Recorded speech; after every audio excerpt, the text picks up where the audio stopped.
selamat siang. Perkenalkan, saya Ines dari PT Sukovindo Cabang Surabaya, bagian sebagai verifikator TKDN atau tingkat komponen dalam negeri. Di sini saya akan menjelaskan sedikit tentang tata cara perhitungan TKDN atau tingkat komponen dalam negeri.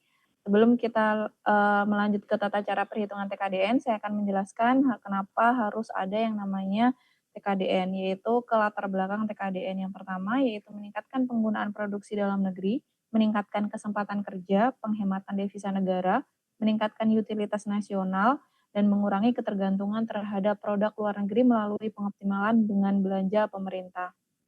Selain itu, ada juga manfaat tentang sertifikat TKDN. Untuk manfaat sertifikat TKDN sendiri dibagi menjadi dua, yaitu manfaat untuk perusahaan dan manfaat untuk pengadaan.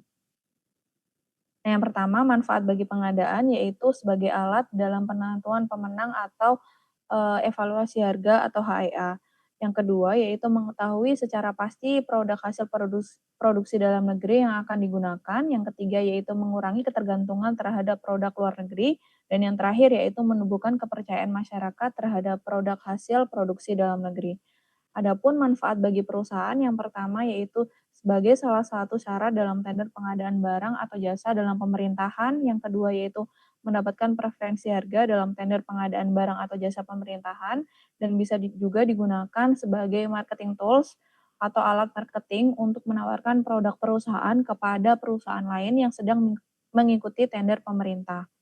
Kemudian bisa juga sebagai alat marketing untuk menawarkan produk perusahaan sebagai bahan baku kepada perusahaan lain yang sedang melakukan verifikasi TKDN.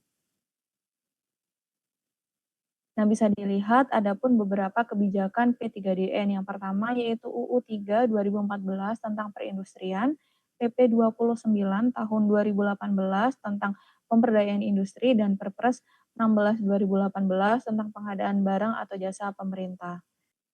Setelah kita mengetahui latar belakang, manfaat, dan kebijakan TKDN, kita bisa lanjut dengan verifikasi TKDN atau tingkat komponen dalam negeri. Nah, untuk TKDN sendiri itu dibagi menjadi 3 jenis. Yang pertama ada TKDN barang, TKDN jasa, dan TKDN gabungan barang dan jasa. Untuk TKDN yang akan saya jelaskan yaitu mencakup ke TKDN barang. Kemudian untuk TKDN jasa dan TKDN gabungan barang dan jasa akan bisa pemirsa lihat di video selanjutnya atau di video yang lain. Adapun beberapa jenis TKDN, yang pertama yaitu TKDN untuk produk atau barang umum, TKDN untuk handphone, komputer dan tablet, TKDN untuk modul surya, TKDN untuk elektronika dan telematika, TKDN untuk farmasi, dan TKDN untuk kendaraan bermotor dan berbasis listrik. Nah, masing-masing dari barang ini itu akan dihitung menggunakan masing-masing permen pairing. Jadi tidak sama untuk perhitungan antara produk atau barang umum dengan barang elektronika atau telematika.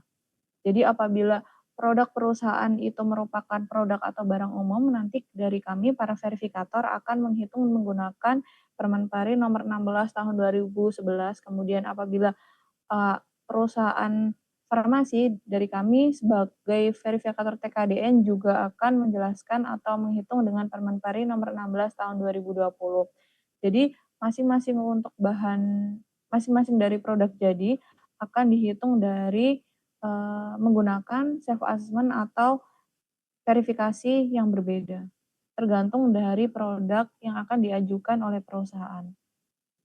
Penunjukan Sukovindo Persero selaku atau sebagai lembaga verifikator independen pelaksana perhitungan dan verifikasi TKDN dapat dilihat pada Permen Pari nomor 4058 tahun 2023.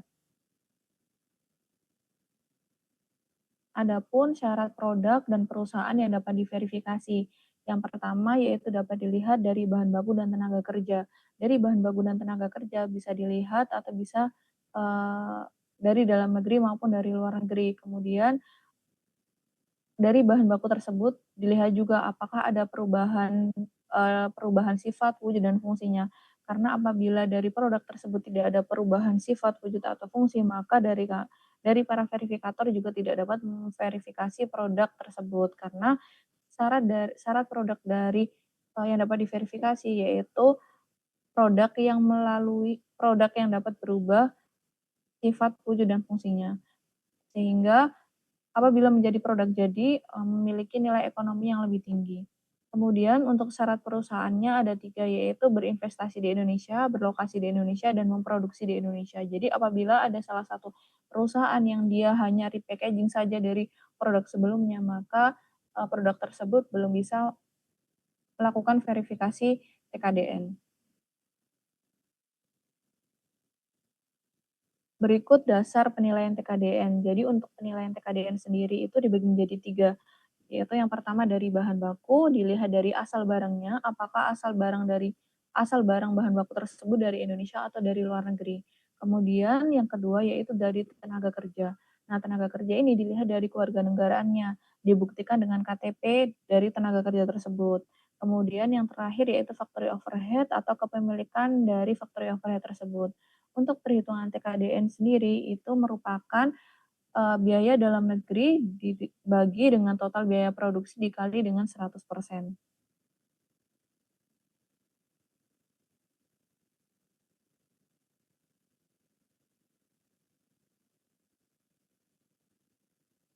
Nah, untuk penilaian TKDN terkait produk dalam negeri itu bisa dilihat dari berbagai faktor ya tadi. Ada bahan baku, ada tenaga kerja, sama ada factory overhead. Kita masuk ke yang paling utama dulu yaitu di bahan baku. Nah, dari bahan baku itu apabila bahan baku tersebut dari dalam negeri, maka dia akan memiliki nilai TKDN. Tetapi apabila, bahan baku tersebut dari luar negeri atau diproduksi di luar negeri, maka bahan baku tersebut tidak memiliki nilai TKDN atau bisa dikatakan 0%. Nah, bagaimana dengan PDRI atau pajak dalam rangka impor untuk bahan baku asal luar negeri? Nah, untuk sampai dengan saat ini PDRI itu masih dikatakan sebagai kandungan lokal. Jadi semisal nih dari perusahaan, bahan bakunya mayoritas impor. Nah, meskipun nilai TKDN dari bahan baku tersebut nol, tetapi nanti di perhitungan kita di 1.2 itu bisa memasukkan yang namanya PDRI, karena di PDRI perusahaan juga mengeluarkan yang namanya BM, PPh, dan PPN. Nah, ketiga komponen tersebut yang tadi saya sebutkan itu bisa dikatakan sebagai kandungan lokal. Jadi biaya perusahaan untuk mengeluarkan bea masuk, PP dan PPh ketika ada PDRI itu bisa dikatakan, sebagai kandungan lokal. Nah, kriteria penilaian dilakukan berdasarkan asal barang atau negara asal. Nah, ketika saya menjelaskan terkait, bahan baku tersebut dari dalam negeri atau dari luar negeri, yang dikatakan dalam negeri itu merupakan bahan baku yang diproduksi di Indonesia. Begitu pula yang di luar negeri. Jadi, apabila saya mengatakan ada bahan baku yang di luar negeri, berarti bahan baku tersebut merupakan bahan baku yang diproduksi di luar negeri. Penelusuran bahan baku dilakukan sampai dengan produsen layer 2. Kemudian jika nilai bahan baku kurang dari 3%, yaitu apabila diakumulasikan mencapai 10% dan barang diproduksi di dalam negeri, maka nilai TKDN-nya bisa di-100-kan. Kemudian nilai bahan baku dihitung setelah sampai di lokasi pabrik. Jadi apabila dari perusahaan mengeluarkan biaya untuk biaya pengiriman, biaya handling, itu juga bisa dimasukkan sebagai komponen atau kandungan lokal dan akan bisa dimasukkan dalam perhitungan TKDN juga.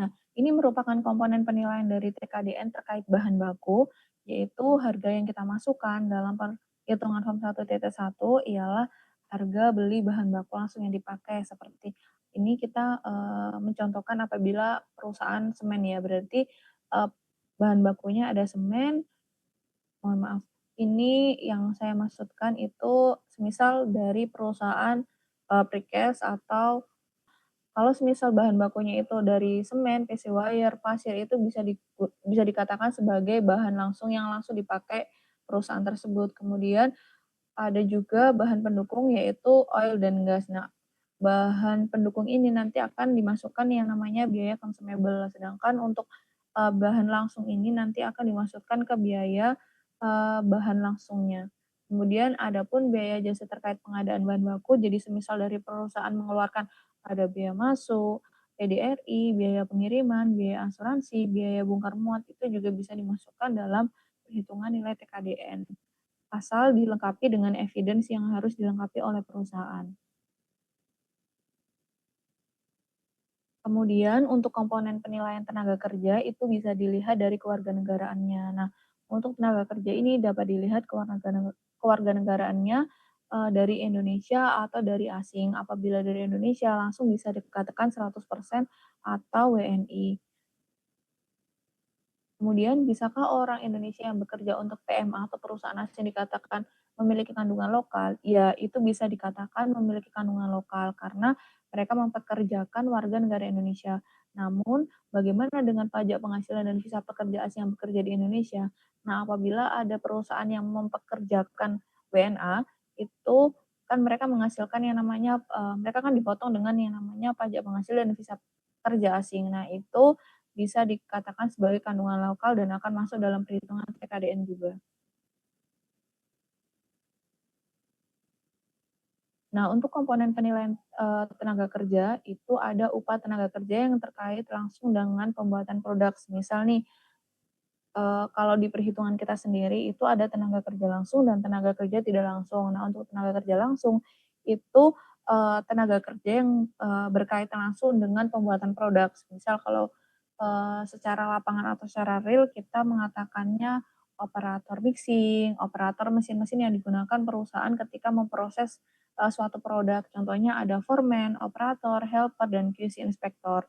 Nah, apabila ada biaya jasa terkait tenaga kerja langsung itu juga dimasukkan, contohnya apa aja? Contohnya, tunjangan makan, tunjangan transportasi, asuransi tenaga kerja, kemudian apabila ada pembelian baju seragam, kemudian juga ada BPJS Kesehatan dan Ketenagakerjaan juga bisa dimasukkan dalam biaya jasa terkait tenaga kerja langsung. Untuk dokumen-dokumen ini dibutuhkan perusahaan untuk melengkapi evidence ke kita agar ketika proses verifikasi dari kami pun.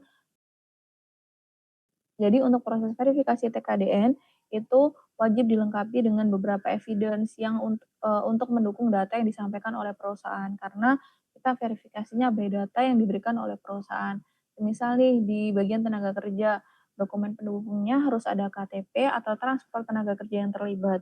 Kemudian ada juga slip gaji atau surat pernyataan gaji bermaterai yang ditandatangani dan terstempel pejabat yang berwenang. Kemudian ada juga biaya-biaya jasa terkait personel harus disertakan dokumen pendukung, semisal dari perusahaan mau menyertakan, ya tenaga kerja dari perusahaan A memiliki, BPJS Kesehatan dan Ketenagakerjaan, maka dari kami berhak meminta evidence pendukung, yaitu tagihan BPJS, Kesehatan dan Ketenagakerjaan dan dilengkapi dengan, bukti transfernya. Kemudian apabila kita membicarakan terkait alat kerja yang dimiliki sendiri, itu harus ada akta perusahaan terakhir, invoice pembelian alat kerja, perhitungan depresiasi alat kerja yang dihitung oleh perusahaan sendiri. Kemudian untuk alat kerja yang disewa itu harus ada invoice atau PO atau penawaran sewa alat kerja tersebut, kemudian akta pendirian perusahaan yang menyewakan alat tersebut. Kemudian untuk bahan baku atau material bisa disertakan untuk dokumen pendukungnya yang pertama yaitu invoice, PO atau penawaran material. Tapi untuk, selama kita memverifikasi sampai saat ini, wajib untuk menyertakan invoice dan faktur pajak, apabila faktur pajaknya mau diklaim sebagai kandungan lokal juga, karena invoice merupakan evidence terkuat untuk ngeklaim dari bahan baku tersebut. Kemudian ada sertifikat TKDN untuk mass production dari Kemenperin jika belum ada dapat membuat sel item sesuai aturan yang berlaku, berikut dokumen pendukungnya. Jadi untuk bahan baku sendiri itu, bisa dilengkapi dengan invoice, PO, atau penawaran material. Tetapi sampai saat ini kita masih menggunakan evidence invoice ya, karena dia merupakan evidence paling kuat di antara ketiga tersebut. Perhitungan TKDN dilakukan berdasarkan data yang dapat dipertanggungjawabkan. Dalam hal data yang dipergunakan dalam perhitungan TKDN tidak dapat dipertanggungjawabkan, nilai TKDN untuk komponen. Jadi apabila untuk keseluruhan perhitungan TKDN itu dilakukan berdasarkan data yang dapat dipertanggungjawabkan. Makanya dari kita selaku verifikator TKDN itu selalu meminta dokumen pendukung atau evidence yang dapat mendukung data yang disertakan oleh perusahaan. Kemudian apabila dari perusahaan tidak bisa membuktikan terkait data tersebut atau tidak ada evidence evidence yang mendukung data tersebut, maka dari kita tidak bisa menghitung nilai tingkat komponen dalam negeri untuk produk tersebut. Sesuai dengan Permen Peri nomor 16 tahun 2011 yaitu pasal 7 poin 1 dan yang kedua.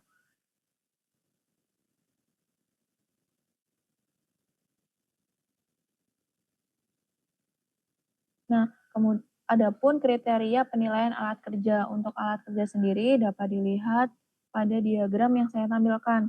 Yang pertama, apabila alat kerja tersebut dibuat di dalam negeri dan dimiliki di dalam negeri juga, maka nilai TKDN-nya 100%.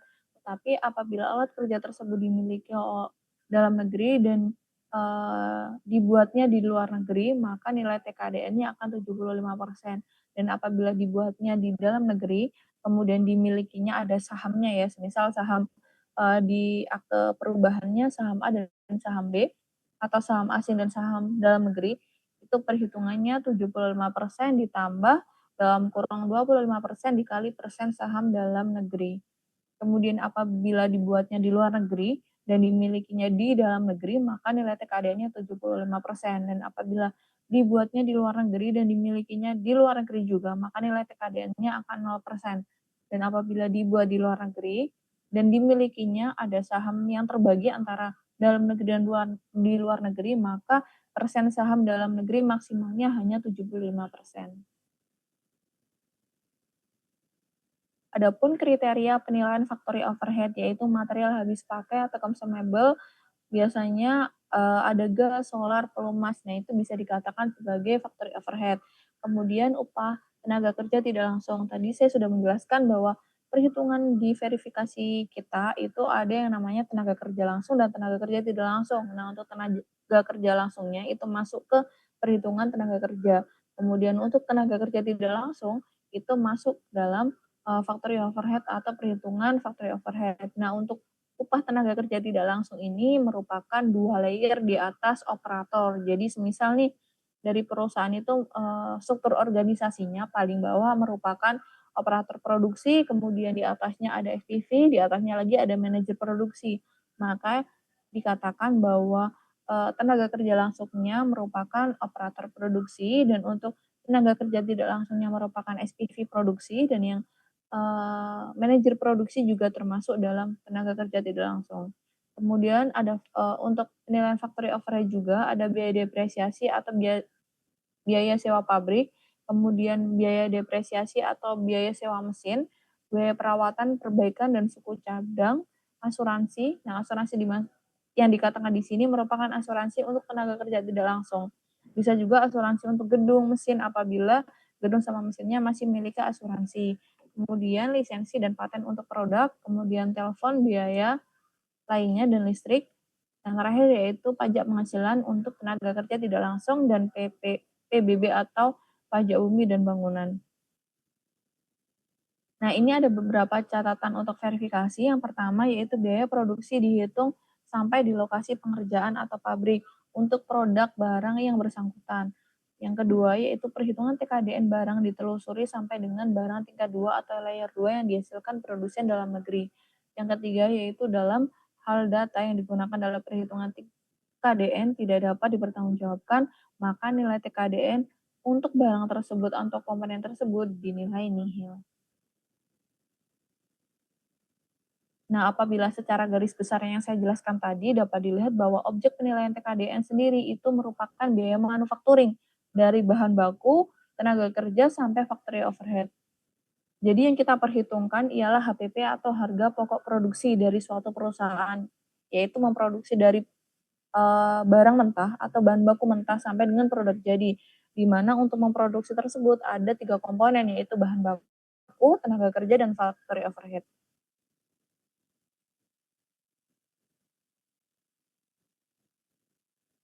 Dan secara garis besarnya dapat dilihat bahwa proses verifikasi TKDN barang apabila saya mencontohkannya ke perusahaan precast ya. Nah, untuk perusahaan precast sendiri itu kan kita membicarakannya merupakan layer pertama atau pihak yang mengajukan verifikasi ke kami. Kemudian untuk layer keduanya itu merupakan komponen atau bahan baku yang digunakan untuk membuat produk tersebut. Contohnya ada semen, ada besi wire, ada batu split. Nah, batu split, besi wire, sama semen ini dikatakan sebagai layer 2 yang membantu untuk proses produksi sehingga bisa jadi menjadi produk yang atas yaitu produk precast.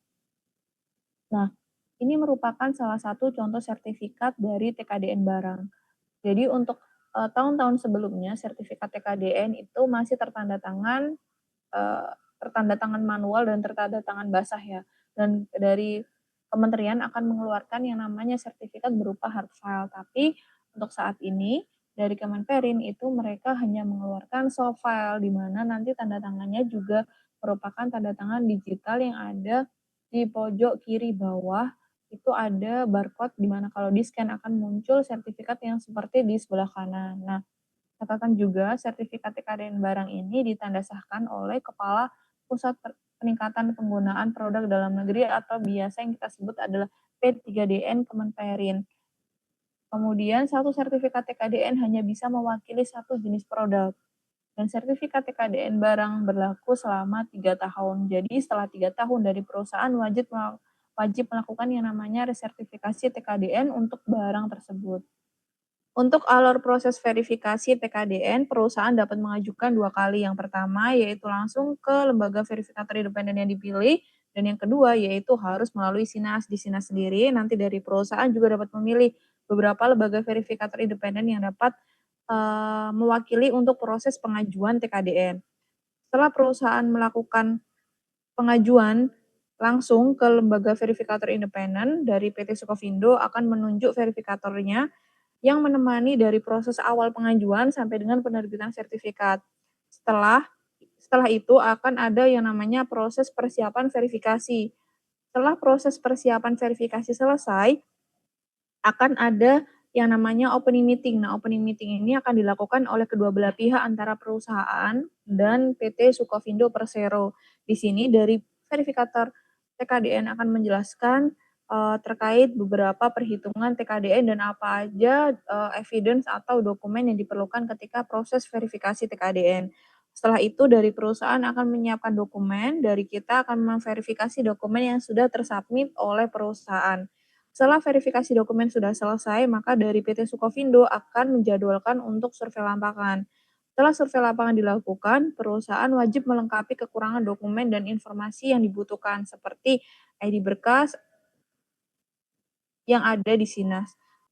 Setelah proses verifikasi dokumen, dari PT Sukovindo akan menjadwalkan yang namanya survei lapangan. Setelah survei lapangan dilakukan, maka dari perusahaan dapat melengkapi kekurangan dokumen dan informasi lainnya. Kemudian dari kita akan melakukan yang namanya verifikasi teknis. Nah, verifikasi teknis itu untuk memverifikasi produk yang sudah diajukan TKDN tersebut. Dari kami juga akan melakukan perhitungan TKDN dan menyusun laporan draft laporan. Setelah itu kita akan melakukan QC. Setelah melakukan QC akan ada yang namanya closing meeting. Nah, closing meeting ini dilakukan antara perusahaan dan PT Sukovindo untuk menyampaikan terkait nilai penamaan yang sudah disetujui oleh kedua belah pihak. Apabila closing meeting itu sudah tersetujui oleh kedua belah pihak, maka akan terbit yang namanya laporan, dan dari laporan tersebut akan kita lanjutkan penandasahan ke Kementerian Perindustrian. Apabila dari perusahaan berkeinginan untuk melihat kompetitor dari perusahaan lain dengan produk yang sama, bisa melihat di database TKDN, yaitu http://perin.go.id, di mana di sini sudah terlihat lengkap untuk produk-produk dan perusahaan apa aja yang sudah melakukan proses verifikasi TKDN. Layanan dan komitmen Layanan dan komitmen kami yaitu selalu memberikan konsultasi tata cara pengisian formulir penilaian sendiri atau self assessment TKDN. Kita juga akan menjamin akan kerahasiaan data dan dokumen untuk setiap aplikasi yang masuk atau setiap dokumen yang masuk ke kita. Kemudian dari kita juga akan melakukan yang namanya closing meeting sebelum hasil verifikasi dikeluarkan. Jadi dalam closing meeting tersebut kita harus ada diskusi antara PT Sukovindo dan perusahaan terkait nilai yang sudah didapatkan oleh perusahaan. Kemudian proses verifikasi berjenjang atau check and balance untuk memastikan bahwa keputusan final dari nilai TKDN sudah memenuhi kaidah dan ketentuan yang ada. Terima kasih telah menyimak video yang saya paparkan. Jangan lupa memfollow semua sosial media kami.